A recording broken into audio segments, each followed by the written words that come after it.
வணக்கம், வாழ்க வளமுடன். Welcome to my DD kitchen. இப்போ நம்ம டிடி கிச்சனில் கத்திரிக்காய் வச்சு ஒரு கிரேவி தாங்க செய்ய போகிறோம். கண்டிப்பாக நீங்களும் இந்த மாதிரி தான் ட்ரை பண்ணியிருப்பீங்க. அதில் கொஞ்சம் வித்தியாசமாக நான் செஞ்சுருக்கேன்.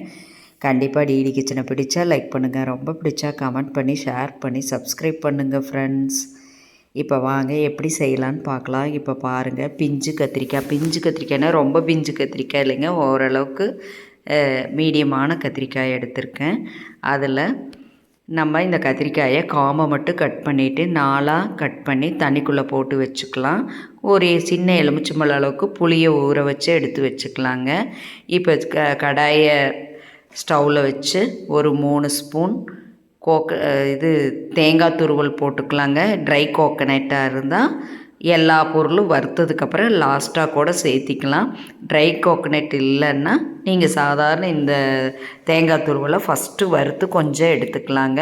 அதில் 1/2 ஸ்பூன் மிளகு சேர்த்திக்கலாம், 1/2 ஸ்பூன் ஜீரகம் சேர்த்திக்கலாங்க, 2 வரமிளகாய், நான் சாம்பார் தூள் சேர்த்த போகிறேன். மல்லி ஒரு பெரிய குழிக்கரண்டி நிறைய போட்டுக்கலாம். பெரிய குழிக்கரண்டினா ரொம்ப பெருசு இல்லைங்க, தயிர் கரண்டியில் 1.5 கரண்டி. இப்போது இதையெல்லாம் நல்லா வாசனை வர அளவுக்கு வறுத்து விட்டுறலாங்க. இதில் ஒரு பட்டை, 2 கிராம்பு, 2 ஏலக்காய் 3ஐயும் சேர்த்திக்கலாம். ஒரு 5 முந்திரி பருப்பு சேர்த்திக்கலாங்க. ஒரு கொத்து கருவேப்பிலையும் உள்ளே சேர்த்திக்கலாம். இதெல்லாமே நல்லா வாசனை வர அளவுக்கு வறுத்து எடுத்துக்கலாங்க. வறுத்து எடுத்துட்டு ஆறுனோடனே நம்ம மிக்ஸி ஜாரில் சேர்த்தி அது கூட இன்னும் என்னென்ன பொருள் சேர்த்தணுமோ எல்லா பொருளையும் சேர்த்தி அரைக்கலாங்க. இப்போ நல்லா கம்ப்ளீட்டாக ஆறட்டும். வறுத்து விட்டாச்சுங்க. இந்த வாசனை நல்லா வரும், வெளியில் வந்தாவே தெரிஞ்சுக்கலாம். நம்ம ஸ்டவ்வை ஆஃப் பண்ணிக்கலாங்க. இப்போ இதெல்லாம் ஒரு மிக்ஸி ஜாரில் சேர்த்திக்கலாம். ஆறுனதுக்கப்புறம் சேர்த்திக்கிங்க. இப்போ இது கூட என்னென்ன பொருள் போடலான்னு சொல்கிறேங்க. இது கூட ஒரு ஸ்பூனுக்கு கசகசா, 1/2 ஸ்பூன் சோம்பு, ஒரு 5 பல் பூண்டு, ஒரு சின்ன துண்டு இஞ்சி, ஒரு தக்காளி, வரமிளகாய்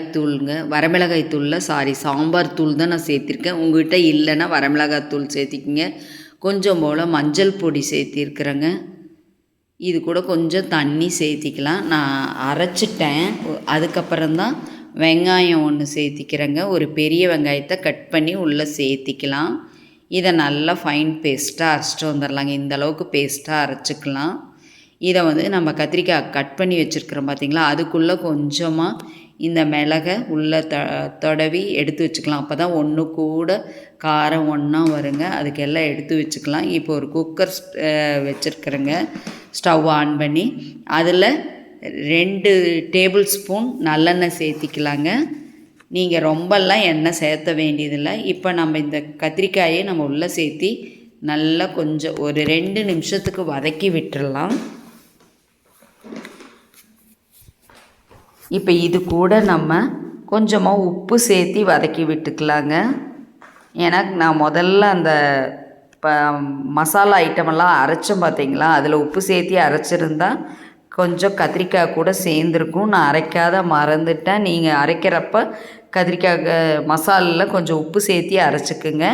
இப்போ உப்பு போட்டு நல்லா வதக்கி விட்டுறலாங்க. 2 நிமிஷம் வதக்குனாவே போதும். இப்போ எல்லாமே பர்பிள் கலர் எல்லாம் மாறி கொஞ்சம் ஒயிட்டாக வந்துருச்சு. இப்போ நம்ம அரைச்சி வச்ச மசாலாவை உள்ளே சேர்த்திக்கலாம். ஒட்டை வலித்து எல்லாம் சேர்த்திருங்க. சேர்த்திட்டு இது ஒரு 2 நிமிஷம், ஏன்னா தக்காளி, பூண்டு, இஞ்சி அந்த பச்சை வாசனை போகிற அளவுக்கு வறுத்து விட்டுறலாங்க. இப்போ மிக்ஸி கழுவி அந்த தண்ணி கொஞ்சம் உள்ளே சேர்த்திக்கலாம். இந்த அளவுக்கு வதங்கணுங்க. மீடியமாக வச்சு வதக்கிக்கிங்க, கரிஞ்சிடாத பார்த்துக்குங்க. இப்போ மிக்ஸி ஜாரில் கொஞ்சம் தண்ணி விட்டு அதை உள்ளே சேர்த்திக்கலாம். புளித்தண்ணியும் கரைச்சி வச்சுருக்கேன், அதையும் உள்ளே சேர்த்திக்கலாங்க. இப்போ இதுக்கு தேவையான அளவு கல்லுப்பு சேர்த்திக்கலாம். சேர்த்துட்டு எல்லாமே நம்ம நல்லா கலந்து விட்டுறலாங்க.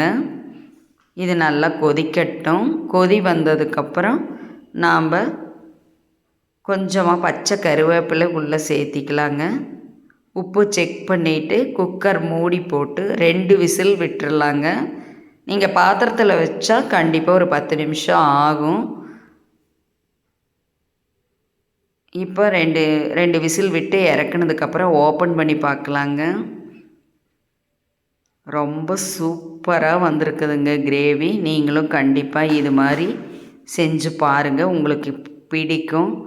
இன்னொரு முறை கேட்டுக்கிறேன், டிடி கிச்சனை பிடிச்சா லைக் பண்ணுங்கள், ரொம்ப பிடிச்சா கமெண்ட் பண்ணி ஷேர் பண்ணி சப்ஸ்கிரைப் பண்ணுங்கள் ஃப்ரெண்ட்ஸ். இப்போ மல்லி இலை சேர்த்தி நம்ம கிரேவியை இறக்கிடலாங்க. இதுவரைக்கும் பொறுமையாக என்னோடய வீடியோ பார்த்ததுக்கு நன்றி, வணக்கம். இன்னொரு வீடியோவில் கண்டிப்பாக உங்களை பார்க்கிறேன். நீங்கள் சுவைத்து பாருங்கள்.